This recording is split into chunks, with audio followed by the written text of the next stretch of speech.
Kramer leaned back. You can see the situation. How can we deal with a factor like this? The perfect variable. Perfect? Prediction should still be possible. A living thing still acts from necessity, the same as inanimate material. But the cause-effect chain is more subtle. There are more factors to be considered. The difference is quantitative, I think. The reaction of the living organism parallels natural causation, but with greater complexity. Gross and Kramer looked up at the board plates, suspended on the wall, still dripping, the images hardening into place. Kramer traced a line with his pencil. See that? It's a pseudopodium. They're alive, and so far a weapon we can't beat. No mechanical system can compete with that, simple or intricate. We'll have to scrap the Johnson control and find something else. Meanwhile, the war continues as it is.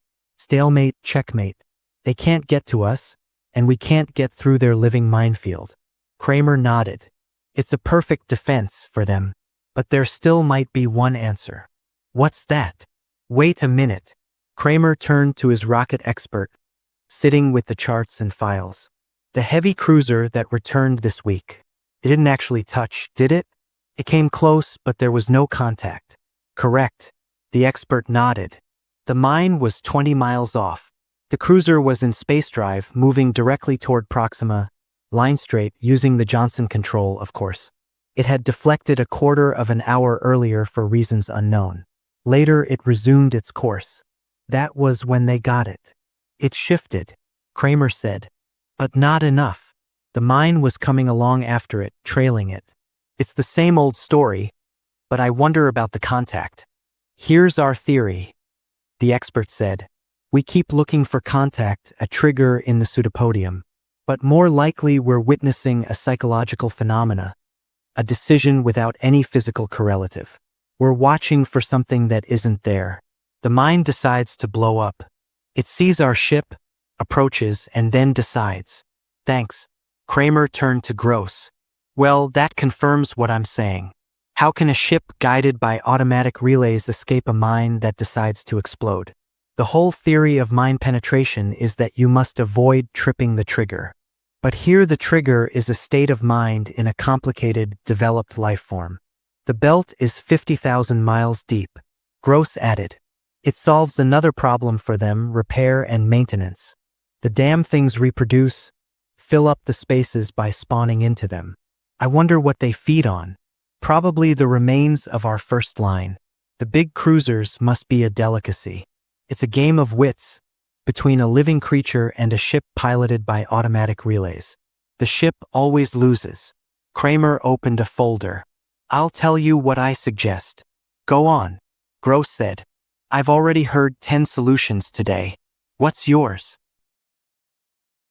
Mine is very simple.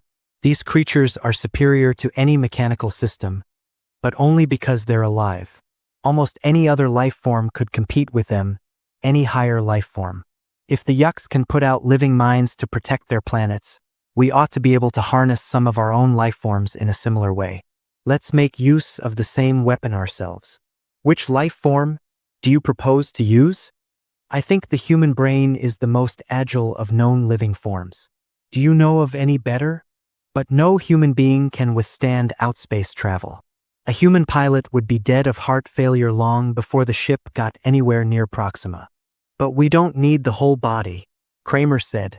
We need only the brain. What?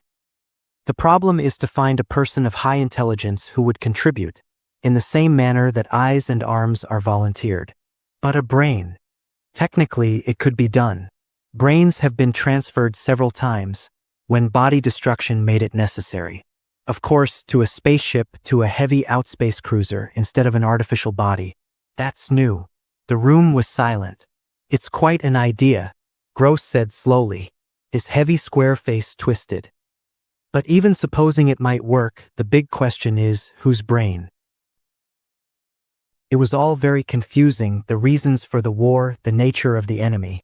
The Yucini had been contacted on one of the outlying planets of Proxima Centauri. At the approach of the Terran ship, a host of dark slim pencils had lifted abruptly and shot off into the distance. The first real encounter came between 3 of the Yuck pencils and a single exploration ship from Terra. No Terrans survived. After that, it was all-out war with no holds barred. Both sides feverishly constructed defense rings around their systems. Of the 2, the Yuckany belt was the better. The ring around Proxima was a living ring, superior to anything Terra could throw against it. The standard equipment by which Terran ships were guided in outspace, the Johnson control, was not adequate. Something more was needed. Automatic relays were not good enough. Not good at all, Kramer thought to himself, as he stood looking down the hillside at the work going on below him. A warm wind blew along the hill, rustling the weeds and grass. At the bottom, in the valley, the mechanics had almost finished. The last elements of the reflex system had been removed from the ship and crated up. All that was needed now was the new core, the new central key that would take the place of the mechanical system. A human brain, the brain of an intelligent, wary human being. But would the human being part with it? That was the problem. Kramer turned. 2 people were approaching him along the road, a man and a woman. The man was gross, expressionless, heavy-set, walking with dignity. The woman was, he stared in surprise and growing annoyance. It was Dolores, his wife. Since they'd separated, he had seen little of her. Kramer, Gross said, "Look who I ran into. Come back down with us. We're going into town." "Hello, Phil," Dolores said. "Well, aren't you glad to see me?" He nodded. "How have you been? You're looking fine." She was still pretty and slender in her uniform, the blue-gray of internal security, Gross organization. "Thanks," she smiled. "You seem to be doing all right too. Commander Gross tells me that you're responsible for this project, Operation Head, as they call it. Whose head have you decided on?" "That's the problem." Kramer lit a cigarette. "This ship is to be equipped with a human brain instead of the Johnson system. We've constructed special draining baths for the brain, electronic relays to catch the impulses and magnify them, a continual feeding duct that supplies the living cells with everything they need. But we still haven't got the brain itself." Gross finished. They began to walk back toward the car.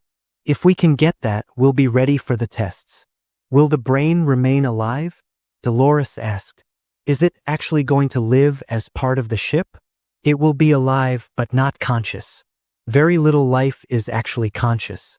Animals, trees, insects are quick in their responses, but they aren't conscious.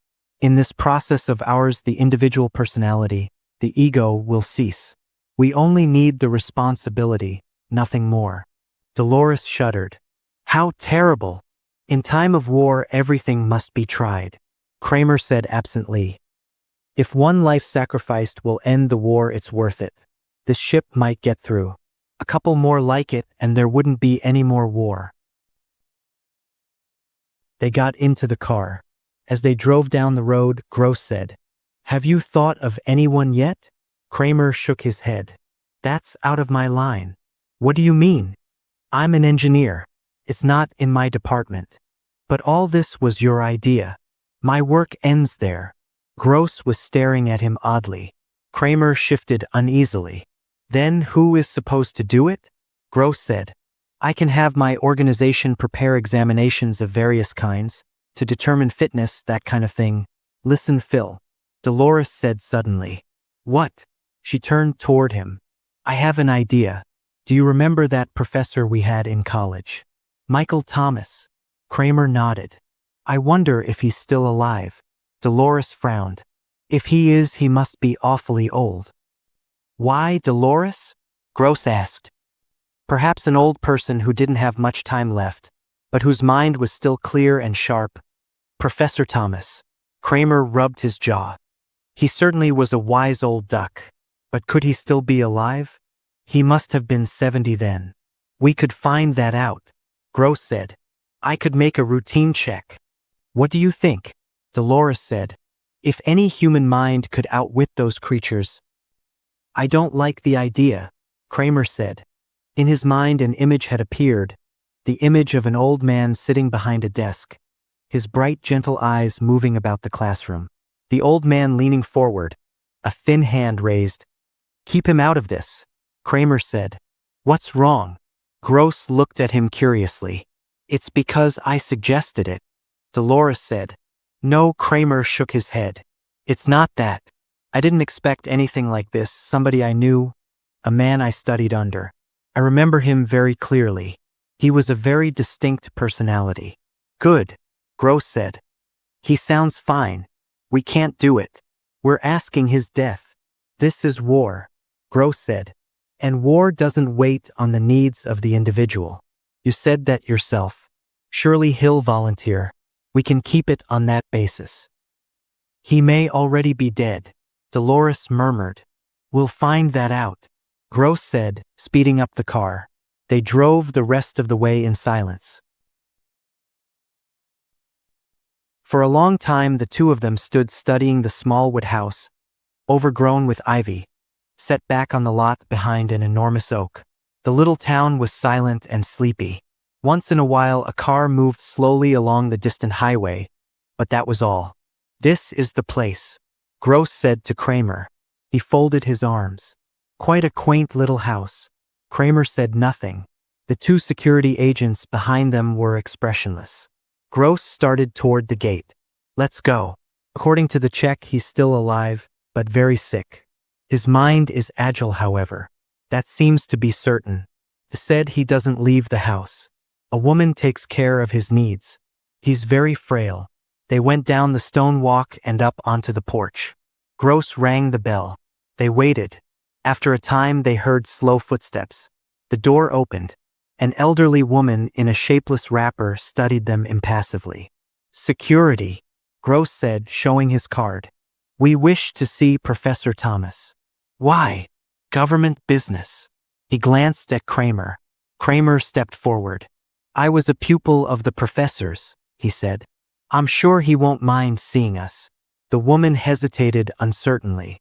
Gross stepped into the doorway. All right, mother. This is wartime. We can't stand out here. The two security agents followed him, and Kramer came reluctantly behind, closing the door. Gross stalked down the hall until he came to an open door. He stopped, looking in. Kramer could see the white corner of a bed, a wooden post, and the edge of a dresser. He joined Gross. In the dark room, a withered old man lay, propped up on endless pillows. At first it seemed as if he were asleep. There was no motion or sign of life. But after a time Kramer saw with a faint shock that the old man was watching them intently. His eyes fixed on them, unmoving, unwinking. Professor Thomas, Gross said. I'm Commander Gross of Security. This man with me is perhaps known to you. The faded eyes fixed on Kramer. I know him, Philip Kramer.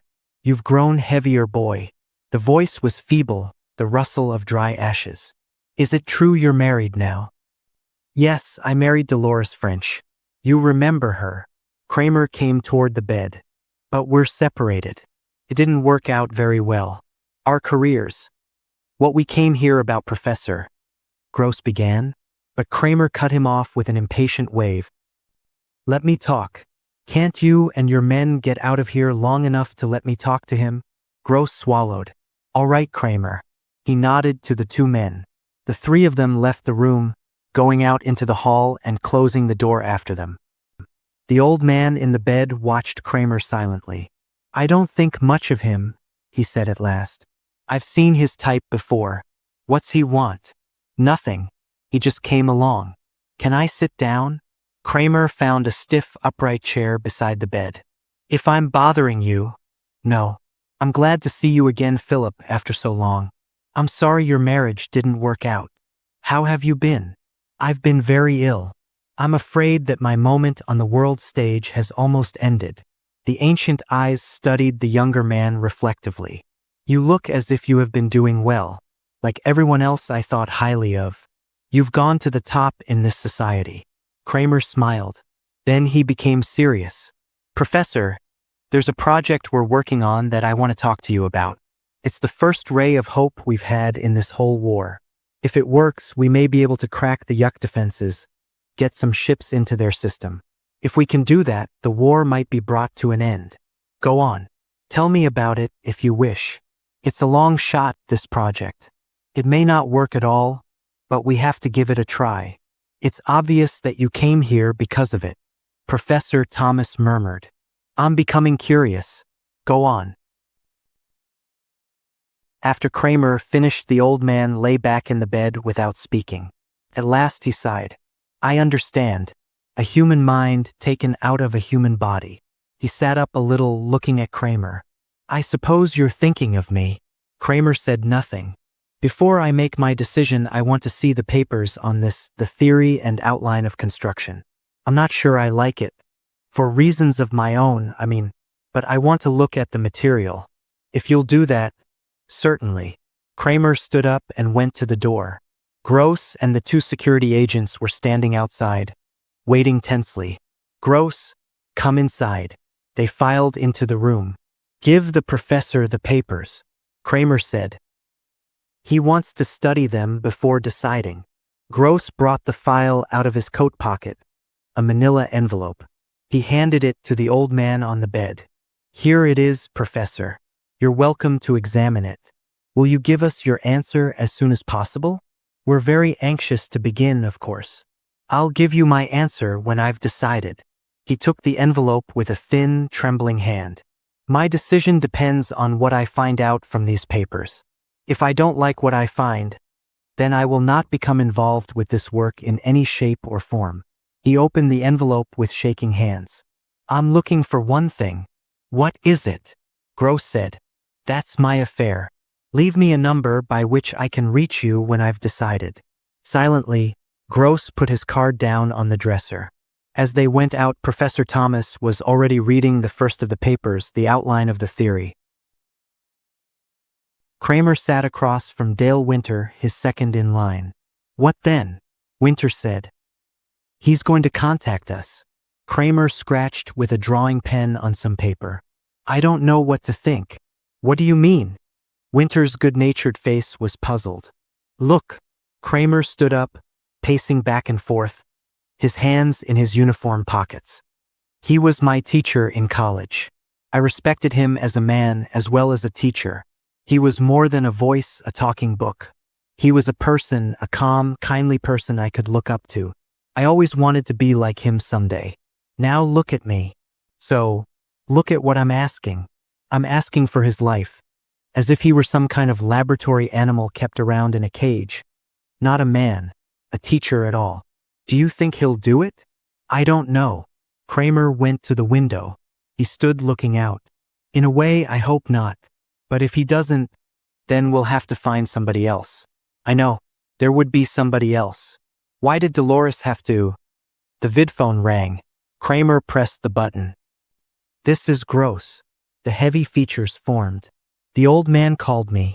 Professor Thomas. What did he say? He knew. He could tell already by the sound of Gross' voice. He said he'd do it. I was a little surprised myself, but apparently he means it. We've already made arrangements for his admission to the hospital. His lawyer is drawing up the statement of liability. Kramer only half heard. He nodded wearily. All right, I'm glad. I suppose we can go ahead then. You don't sound very glad. I wonder why he decided to go ahead with it. He was very certain about it. Gross sounded pleased. He called me quite early. I was still in bed. This calls for a celebration. Sure, Kramer said. It sure does. Toward the middle of August, the project neared completion. They stood outside in the hot autumn heat, looking up at the sleek metal sides of the ship. Gross thumped the metal with his hand. Well, it won't be long. We can begin the test anytime. Tell us more about this. An officer in gold braid said. It's such an unusual concept. Is there really a human brain inside the ship? A dignitary asked, a small man in a rumpled suit. And the brain is actually alive? Gentlemen, this ship is guided by a living brain instead of the usual Johnson relay control system. But the brain is not conscious. It will function by reflex only. The practical difference between it and the Johnson system is this. A human brain is far more intricate than any man-made structure, and its ability to adapt itself to a situation, to respond to danger, is far beyond anything that could be artificially built. Gross paused, cocking his ear. The turbines of the ship were beginning to rumble, shaking the ground under them with a deep vibration. Kramer was standing a short distance away from the others, his arms folded, watching silently. At the sound of the turbines, he walked quickly around the ship to the other side. A few workmen were clearing away the last of the waste, the scraps of wiring and scaffolding. They glanced up at him and went on hurriedly with their work. Kramer mounted the ramp and entered the control cabin of the ship. Winter was sitting at the controls with a pilot from space transport. "How's it look?" Kramer asked. "All right." Winter got up. "He tells me that it would be best to take off manually. The robot controls." Winter hesitated. "I mean, the built-in controls can take over later on in space." "That's right," the pilot said. "It's customary with the Johnson system, and so in this case we should—" "Can you tell anything yet?" Kramer asked. "No," the pilot said slowly. "I don't think so. I've been going over everything. Seems to be in good order. There's only one thing I wanted to ask you about." He put his hand on the control board. "There are some changes here I don't understand." "Changes?" "Alterations from the original design. I wonder what the purpose is." Kramer took a set of the plans from his coat. "Let me look." He turned the pages over. The pilot watched carefully over his shoulder. "The changes aren't indicated on your copy," the pilot said. "I wonder." He stopped. Commander Gross had entered the control cabin. "Gross, who authorized alterations?" Kramer said. "Some of the wiring has been changed." "Why, your old friend." Gross signaled to the field tower through the window. "My old friend, the professor. He took quite an active interest." Gross turned to the pilot. "Let's get going. We have to take this out past gravity for the test, they tell me. Well, perhaps it's for the best. Are you ready?" "Sure." The pilot sat down and moved some of the controls around. "Anytime." "Go ahead then," Gross said. "The professor," Kramer began. But at that moment there was a tremendous roar and the ship leaped under him. He grasped one of the wall holds and hung on as best he could. The cabin was filling with a steady throbbing, the raging of the jet turbines underneath them. The ship leaped. Kramer closed his eyes and held his breath. They were moving out into space, gaining speed each moment. "Well, what do you think?" Winter said nervously. "Is it time yet?" "A little longer," Kramer said. He was sitting on the floor of the cabin, down by the control wiring. He had removed the metal covering plate, exposing the complicated maze of relay wiring. He was studying it, comparing it to the wiring diagrams. "What's the matter?" Gross said. "These changes. I can't figure out what they're for. The only pattern I can make out is that for some reason—" "Let me look," the pilot said. He squatted down beside Kramer. "You were saying? See this lead here? Originally it was switch controlled. It closed and opened automatically, according to temperature change. Now it's wired so that the central control system operates it. The same with the others. A lot of this was still mechanical, worked by pressure, temperature, stress. Now it's under the central master." "The brain," Gross said. "You mean it's been altered so that the brain manipulates it?" Kramer nodded. Maybe Professor Thomas felt that no mechanical relays could be trusted. Maybe he thought that things would be happening too fast. But some of these could close in a split second. The brake rockets could go on as quickly as— "Hey," Winter said from the control seat. "We're getting near the moon stations. What'll I do?" They looked out the port. The corroded surface of the moon gleamed up at them, a corrupt and sickening sight. They were moving swiftly toward it. "I'll take it," the pilot said. He eased Winter out of the way and strapped himself in place. The ship began to move away from the moon as he manipulated the controls. Down below them they could see the observation stations dotting the surface, and the tiny squares that were the openings of the underground factories and hangars. A red blinker winked up at them and the pilot's fingers moved on the board in answer. "We're past the moon," the pilot said after a time. The The moon had fallen behind them. The ship was heading into outer space. "Well, we can go ahead with it." Kramer did not answer. "Mr. Kramer, we can go ahead anytime." Kramer started. "Sorry, I was thinking." "All right, thanks." He frowned, deep in thought. "What is it?" Gross asked. "The wiring changes. Did you understand the reason for them when you gave the okay to the workmen?" Gross flushed. "You know, I know nothing about technical material. I'm in security." "Then you should have consulted me." "What does it matter?" Gross grinned wryly. "We're going to have to start putting our faith in the old man sooner or later." The pilot stepped back from the board. His face was pale and set. "Well, it's done," he said. "That's it." "What's done?" Kramer said. "We're on automatic." The brain. I turned the board over to it. To him, the old man. The pilot lit a cigarette and puffed nervously. "Let's keep our fingers crossed." The ship was coasting evenly, in the hands of its invisible pilot. Far down inside the ship, carefully armored and protected, a soft human brain lay in a tank of liquid, 1,000 minute electric charges playing over its surface. As the charges rose, they were picked up and amplified, fed into relay systems, advanced, carried on through the entire ship. Gross wiped his forehead nervously. "So he is running it now. I hope he knows what he's doing." Kramer nodded enigmatically. "I think he does." "What do you mean?" "Nothing." Kramer walked to the port. "I see we're still moving in a straight line." He picked up the microphone. "We can instruct the brain orally through this." He blew against the microphone experimentally. "Go on," Winter said. "Bring the ship around half right." Kramer said. "Decrease speed." They waited. Time passed. Gross looked at Kramer. "No change. Nothing." "Wait." Slowly, the ship was beginning to turn. The turbines missed, reducing their steady beat. The ship was taking up its new course, adjusting itself. Nearby, some space debris rushed past, incinerating in the blasts of the turbine jets. "So far, so good," Gross said. They began to breathe more easily. The invisible pilot had taken control smoothly, calmly. The ship was in good hands. Kramer spoke a few more words into the microphone, and they swung again. Now they were moving back the way they had come, toward the moon. "Let's see what he does when we enter the moon's pull," Kramer said. He was a good mathematician, the old man. He could handle any kind of problem. The ship veered, turning away from the moon.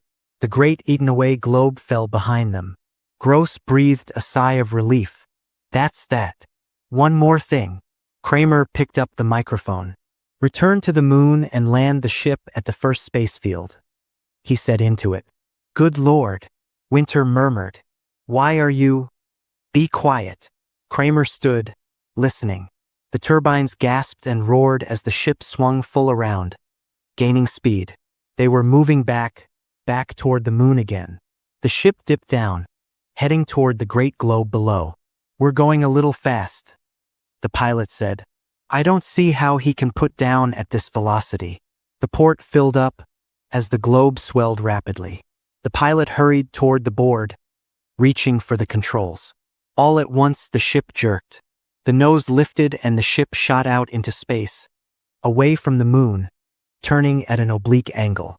The men were thrown to the floor by the sudden change in course. They got to their feet again, speechless, staring at each other. The pilot gazed down at the board. "It wasn't me. I didn't touch a thing. I didn't even get to it." The ship was gaining speed each moment. Kramer hesitated. "Maybe you better switch it back to manual." The pilot closed the switch. He took hold of the steering controls and moved them experimentally. "Nothing." He turned around. "Nothing. It doesn't respond." No one spoke. "You can see what has happened," Kramer said calmly. "The old man won't let go of it now that he has it. I was afraid of this when I saw the wiring changes. Everything in this ship is centrally controlled, even the cooling system, the hatches, the garbage release. We're helpless." "Nonsense." Gross strode to the board. He took hold of the wheel and turned it. The ship continued on its course, moving away from the moon, leaving it behind. Release, Kramer said into the microphone. Let go of the controls. We'll take it back. Release. No good, the pilot said. Nothing. He spun the useless wheel. It's dead. Completely dead. And we're still heading out, Winter said, grinning foolishly. We'll be going through the first-line defense belt in a few minutes. If they don't shoot us down, we better radio back. The pilot clicked the radio to send. I'll contact the main bases, one of the observation stations. Better get the defense belt at the speed we're going. We'll be into it in a minute. And after that, Kramer said, we'll be in outer space. He's moving us toward outspace velocity. Is this ship equipped with baths? Baths? Gross said. The sleep tanks. For space drive. We may need them if we go much faster. But good God. Where are we going? Gross said. Where? Where's he taking us? The pilot obtained contact. This is Dwight on ship, he said. We're entering the defense zone at high velocity. Don't fire on us. Turn back. The impersonal voice came through the speaker. You're not allowed in the defense zone. We can't. We've lost control. Lost control? This is an experimental ship. Gross took the radio. This is Commander Gross, security. We're being carried into outer space. There's nothing we can do. Is there any way that we can be removed from this ship? A hesitation. We have some fast pursuit ships that could pick you up if you wanted to jump. The chances are good they'd find you. Do you have space flares? We do, the pilot said.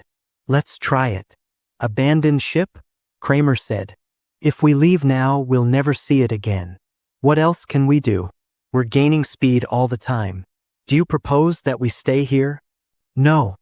Kramer shook his head. Damn it. There ought to be a better solution.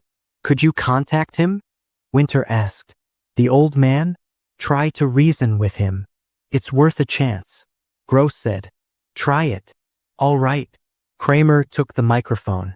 He paused a moment. Listen. Can you hear me? This is Phil Kramer. Can you hear me, Professor? Can you hear me? I want you to release the controls. There was silence. This is Kramer, Professor. Can you hear me? Do you remember who I am? Do you understand who this is? Above the control panel, the wall speaker made a sound, a sputtering static. They looked up.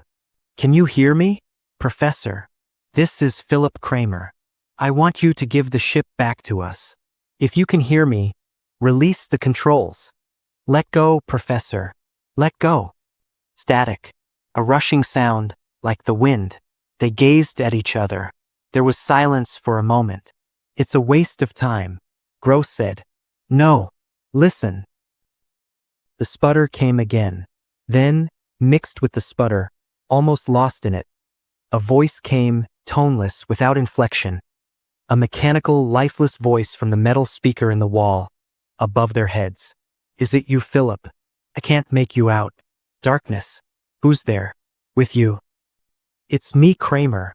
His fingers tightened against the microphone handle. You must release the controls, Professor. We have to get back to Terra. You must.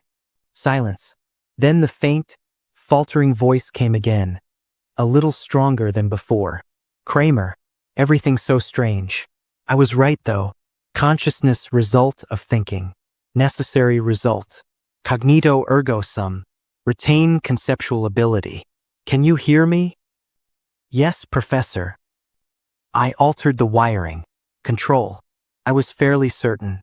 I wonder if I can do it. Try. Suddenly the air conditioning snapped into operation. It snapped abruptly off again. Down the corridor a door slammed. Something thudded. The men stood listening. Sounds came from all sides of them, switches shutting, opening. The lights blinked off. They were in darkness. The lights came back on, and at the same time the heating coils dimmed and faded. Good God, Winter said. Water poured down on them, the emergency firefighting system. There was a screaming rush of air. One of the escape hatches had slid back, and the air was roaring frantically out into space. The hatch banged closed. The ship subsided into silence. The heating coils glowed into life. As suddenly as it had begun, the weird exhibition ceased. I can do everything. The dry, toneless voice came from the wall speaker. It is all controlled. Kramer, I wish to talk to you. I've been thinking. I haven't seen you in many years. A lot to discuss. You've changed, boy. We have much to discuss. Your wife. The pilot grabbed Kramer's arm. There's a ship standing off our bow. Look. They ran to the port. A slender pale craft was moving along with them, keeping pace with them. It was signal blinking. A Terran pursuit ship. The pilot said. Let's jump. They'll pick us up. Suits. He ran to a supply cupboard and turned the handle.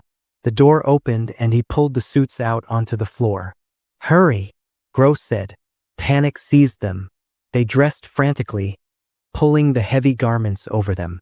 Winter staggered to the escape hatch and stood by it, waiting for the others. They joined him one by one. Let's go, Gross said. Open the hatch. Winter tugged at the hatch. Help me. They grabbed hold, tugging together. Nothing happened. The hatch refused to budge. Get a crowbar, the pilot said. Hasn't anyone got a blaster? Gross looked frantically around. Damn it. Blast it open. Pull. Kramer grated. Pull together. Are you at the hatch? The toneless voice came, drifting and eddying through the corridors of the ship. They looked up, staring around them. I sensed something nearby, outside. A ship. You are leaving, all of you. Kramer, you are leaving too. Very unfortunate. I had hoped we could talk. Perhaps at some other time you might be induced to remain. Open the hatch, Kramer said, staring up at the impersonal walls of the ship. For God's sake, open it. There was silence, an endless pause. Then, very slowly, the hatch slid back. The air screamed out, rushing past them into space.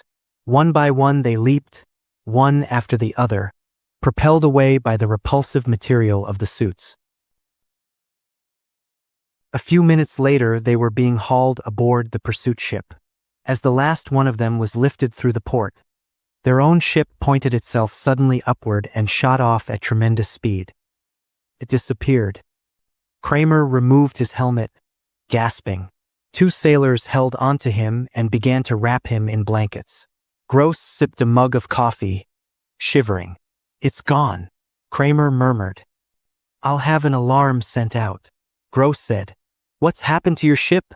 A sailor asked curiously. It sure took off in a hurry. Who's on it? We'll have to have it destroyed. Gross went on, his face grim. It's got to be destroyed. There's no telling what he has in mind. Gross sat down weakly on a metal bench. What a close call for us. We were so damn trusting. What could he be planning? Kramer said, half to himself. It doesn't make sense. I don't get it. As the ship sped back toward the moon base, they sat around the table in the dining room, sipping hot coffee and thinking, not saying very much.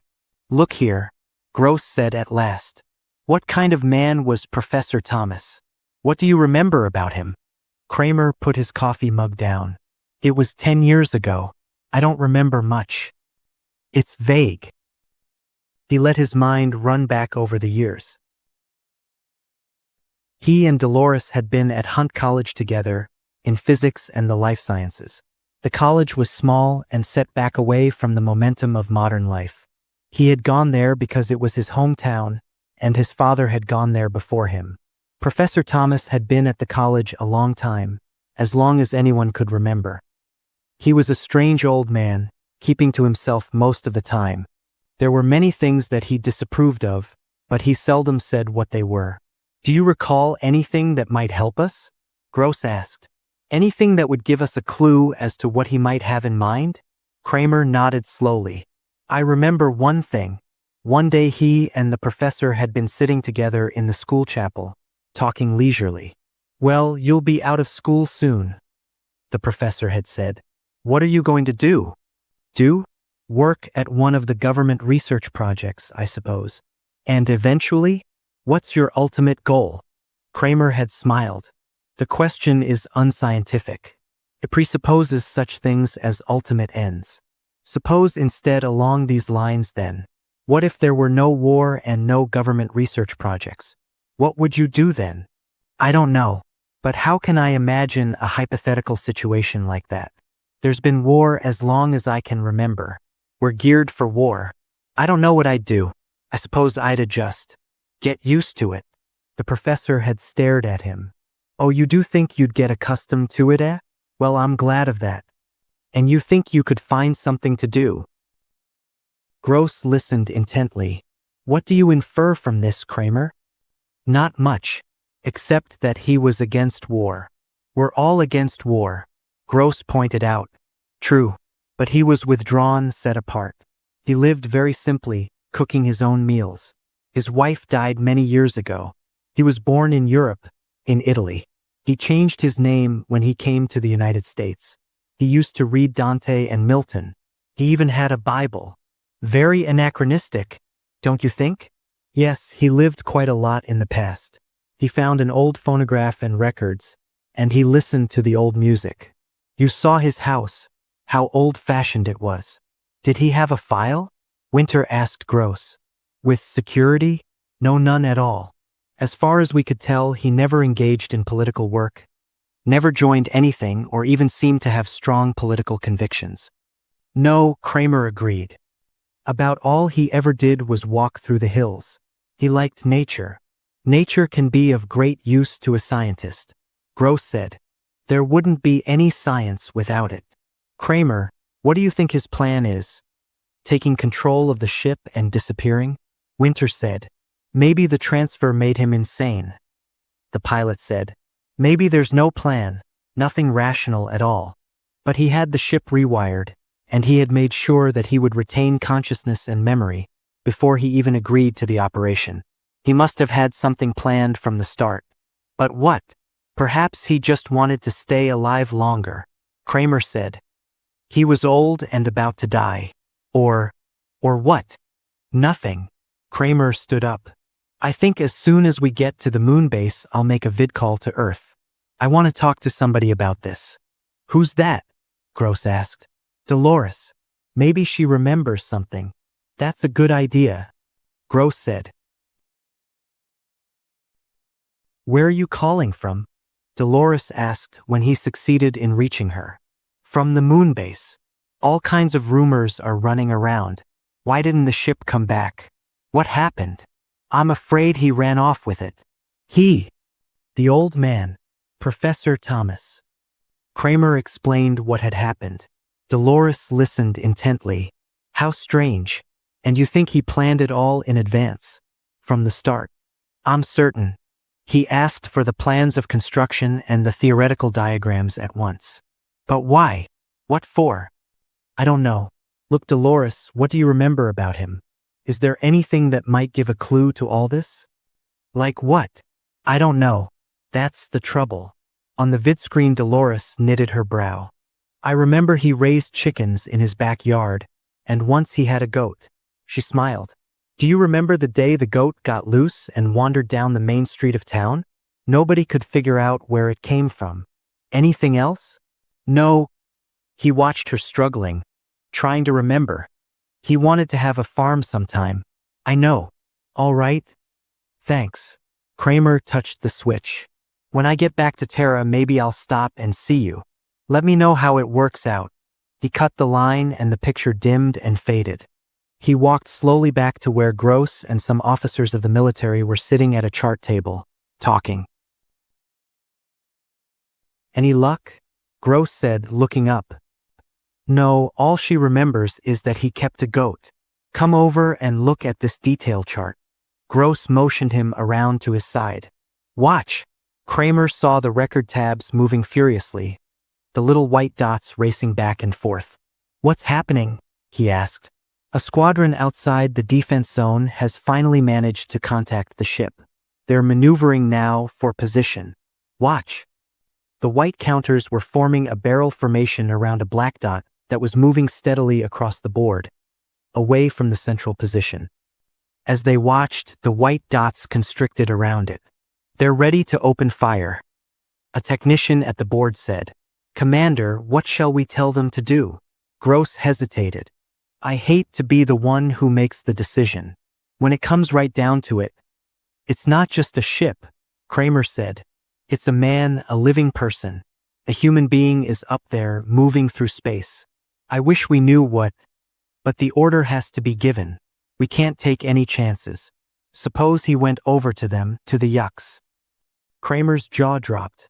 "My God, he wouldn't do that. Are you sure? Do you know what he'll do?"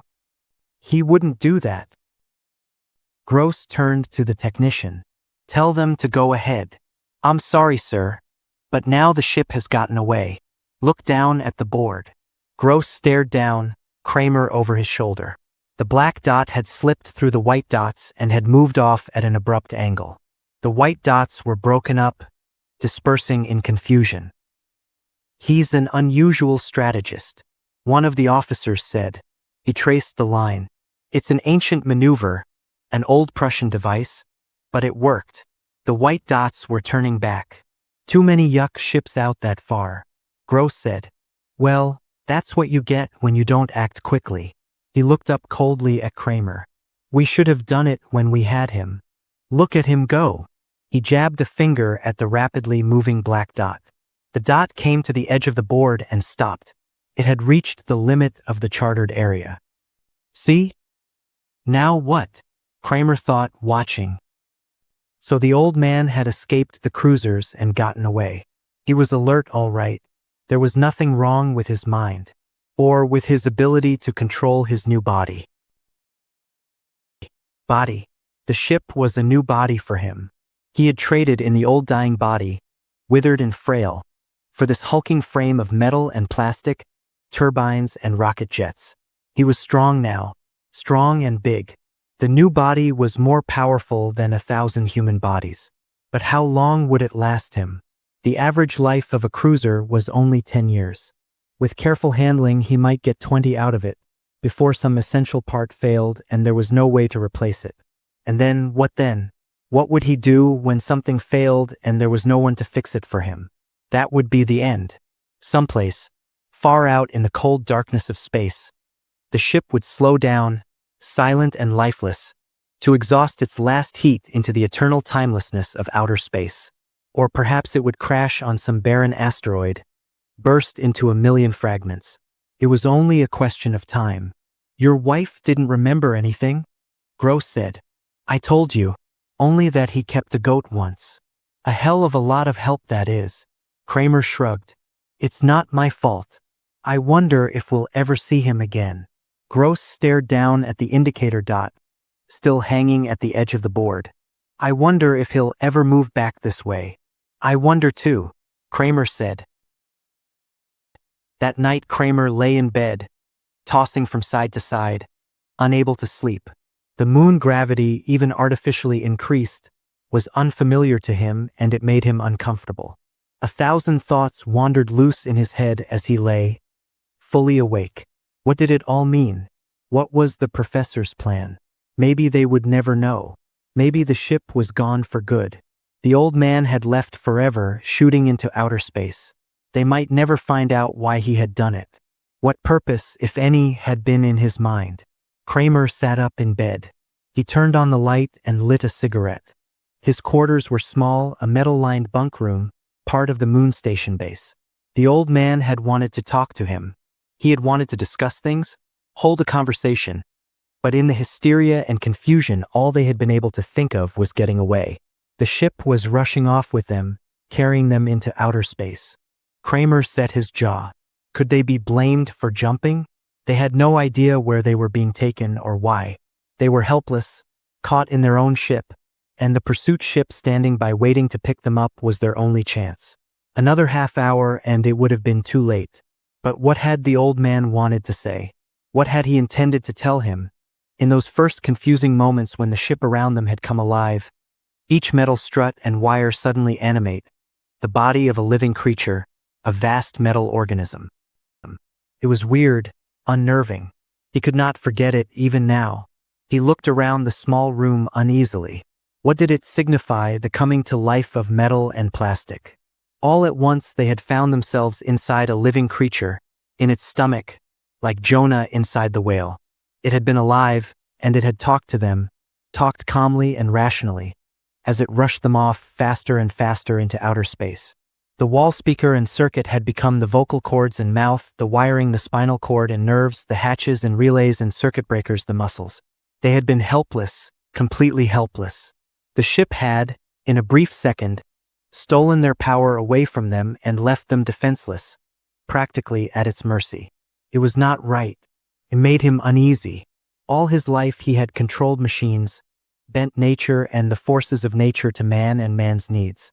The human race had slowly evolved until it was in a position to operate things, run them as it saw fit. Now all at once it had been plunged back down the ladder again, prostrate before a power against which they were children. Kramer got out of bed. He put on his bathrobe and began to search for a cigarette. While he was searching, the vidphone rang. He snapped the vidphone on. Yes.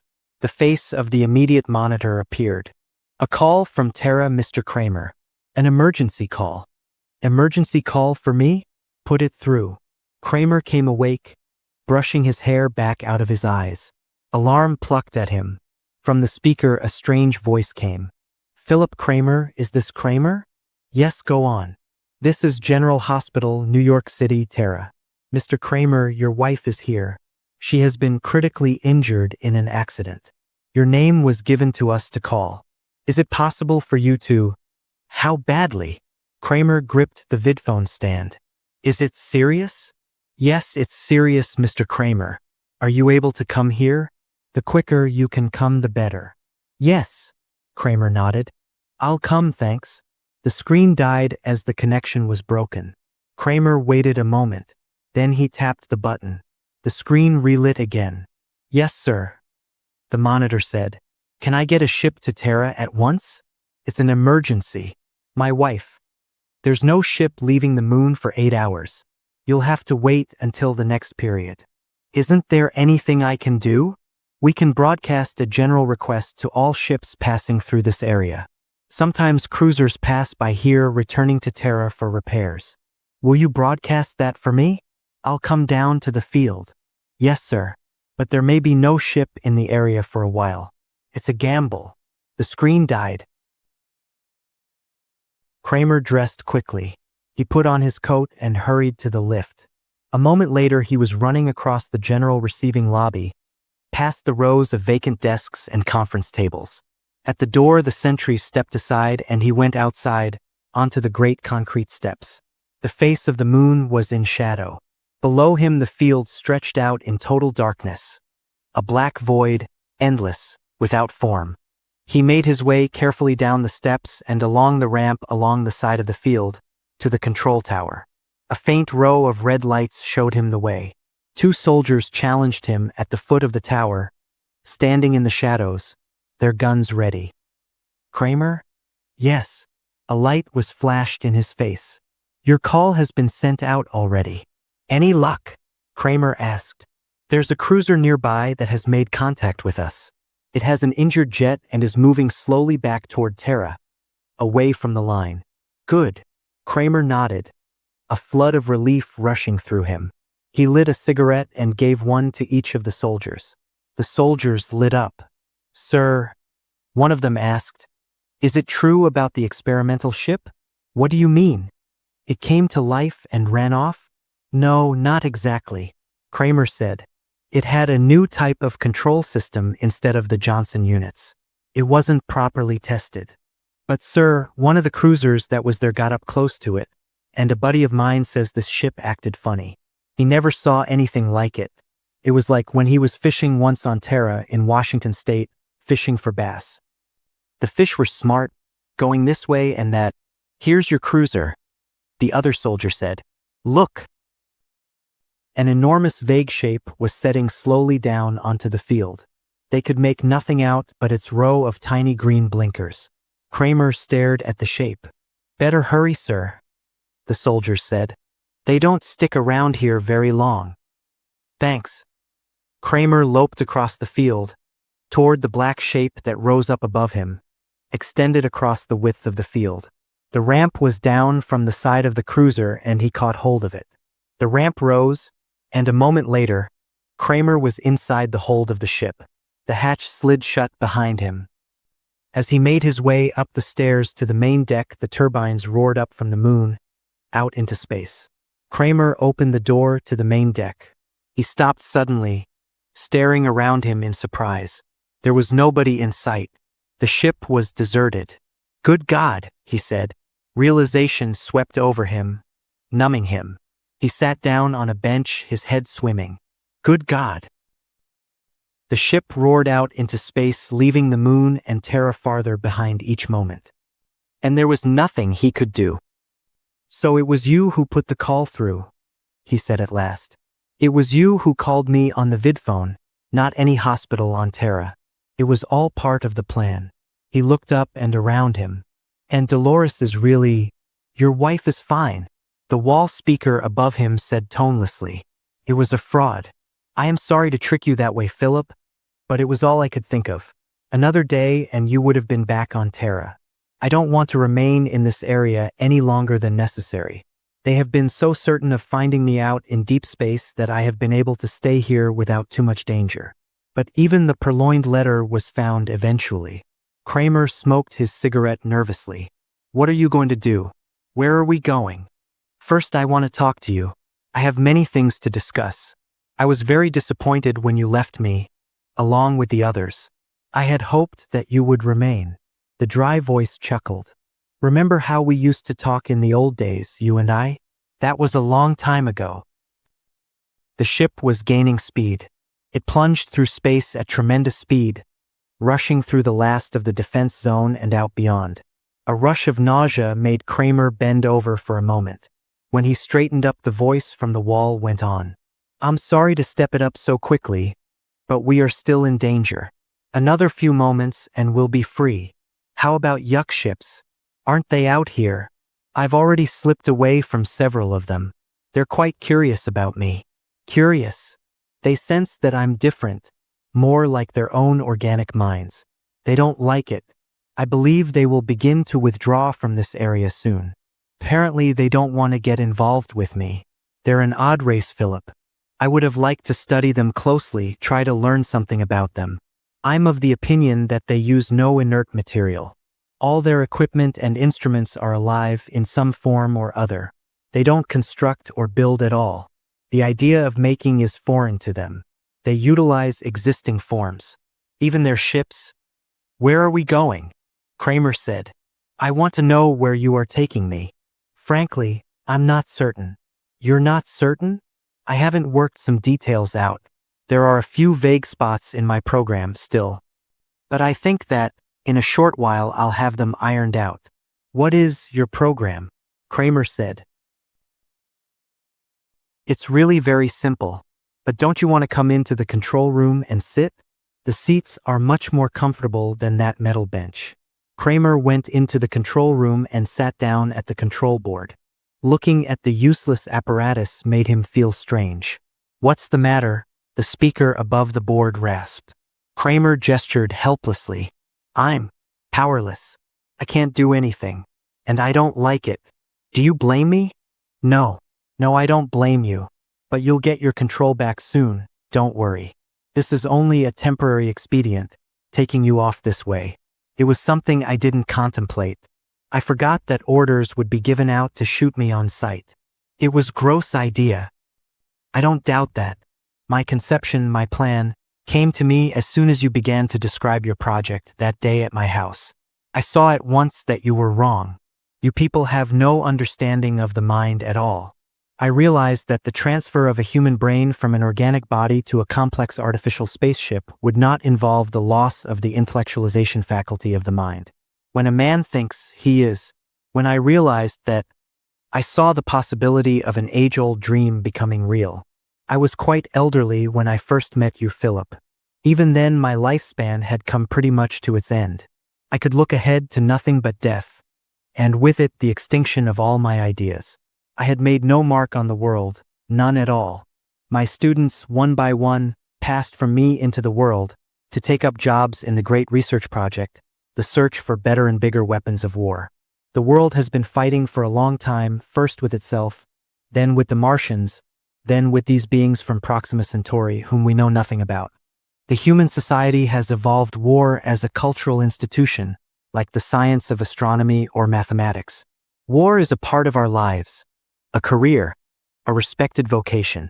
Bright, alert young men and women move into it, putting their shoulders to the wheel as they did in the time of Nebuchadnezzar. It has always been so, but is it innate in mankind? I don't think so. No social custom is innate. There were many human groups that did not go to war. The Eskimos never grasped the idea at all, and the American Indians never took to it well. But these dissenters were wiped out, and a cultural pattern was established that became the standard for the whole planet. Now it has become ingrained in us. But if someplace along the line some other way of settling problems had arisen and taken hold, something different than the massing of men and material to, "What's your plan?" Kramer said. "I know the theory. It was part of one of your lectures." "Yes, buried in a lecture on plant selection, as I recall. When you came to me with this proposition, I realized that perhaps my conception could be brought to life after all. If my theory were right that war is only a habit, not an instinct, a society built up apart from Terra with a minimum of cultural roots might develop differently. If it failed to absorb our outlook, if it could start out on another foot, it might not arrive at the same point to which we have come, a dead end, with nothing but greater and greater wars in sight, until nothing is left but ruin and destruction everywhere. Of course, there would have to be a watcher to guide the experiment at first. A crisis would undoubtedly come very quickly, probably in the second generation. Cain would arise almost at once. You see, Kramer, I estimate that if I remain at rest most of the time on some small planet or moon, I may be able to keep functioning for almost 100 years. That would be time enough, sufficient to see the direction of the new colony. After that, it would be up to the colony itself. Which is just as well, of course. Man must take control eventually on his own. 100 years, and after that they will have control of their own destiny. Perhaps I am wrong, perhaps war is more than a habit. Perhaps it is a law of the universe, that things can only survive as groups by group violence. But I'm going ahead and taking the chance that it is only a habit, that I'm right, that war is something we're so accustomed to that we don't realize it is a very unnatural thing. Now as to the place. I'm still a little vague about that. We must find the place, still. That's what we're doing now. You and I are going to inspect a few systems off the beaten path, planets where the trading prospects are low enough to keep Terran ships away. I know of one planet that might be a good place. It was reported by the Fairchild expedition in their original manual. We may look into that for a start. The ship was silent. Kramer sat for a time, staring down at the metal floor under him. The floor throbbed dully with the motion of the turbines. At last he looked up. You might be right. Maybe our outlook is only a habit. Kramer got to his feet. But I wonder if something has occurred to you? What is that? If it's such a deeply ingrained habit going back thousands of years, how are you going to get your colonists to make the break, leave Terra and Terran customs? How about this generation, the first ones, the people who found the colony? I think you're right that the next generation would be free of all this if there were he grinned, an old man above to teach them something else instead. Kramer looked up at the wall speaker. How are you going to get the people to leave Terra and come with you if by your own theory, this generation can't be saved? It all has to start with the next. The wall speaker was silent. Then it made a sound, the faint dry chuckle. I'm surprised at you, Philip. Settlers can be found. We won't need many, just a few. The speaker chuckled again. I'll acquaint you with my solution. At the far end of the corridor, a door slid open. There was sound, a hesitant sound. Kramer turned. Dolores. Dolores Kramer stood uncertainly, looking into the control room. She blinked in amazement. Phil, what are you doing here? What's going on? They stared at each other. What's happening? Dolores said. I received a vid call that you had been hurt in a lunar explosion. The wall speaker rasped into life. You see, Philip, that problem is already solved. We don't really need so many people. Even a single couple might do. Kramer nodded slowly. I see, he murmured thickly. Just one couple. One man and woman. They might make it all right. If there were someone to watch and see that things went as they should. There will be quite a few things I can help you with, Philip. Quite a few. We'll get along very well, I think. Kramer grinned wryly. You could even help us name the animals, he said. I understand that's the first step. I'll be glad to. The toneless, impersonal voice said. As I recall, my part will be to bring them to you one by one. Then you can do the actual naming. I don't understand. Dolores faltered. What does he mean, Phil? Naming animals? What kind of animals? Where are we going? Kramer walked slowly over to the port and stood staring silently out, his arms folded. Beyond the ship, a myriad fragments of light gleamed, countless coals glowing in the dark void. Stars, suns, systems. Endless, without number. A universe of worlds. An infinity of planets, waiting for them, gleaming and winking from the darkness. He turned back, away from the port. Where are we going? He smiled at his wife, standing nervous and frightened, her large eyes full of alarm. I don't know where we are going, he said, but somehow that doesn't seem too important right now. I'm beginning to see the professor's point. It's the result that counts. And for the first time in many months, he put his arm around Dolores. At first she stiffened, the fright and nervousness still in her eyes. But then suddenly she relaxed against him and there were tears wetting her cheeks. Phil, do you really think we can start over again, you and I? He kissed her tenderly, then passionately, and the spaceship shot swiftly through the endless, trackless eternity of the void.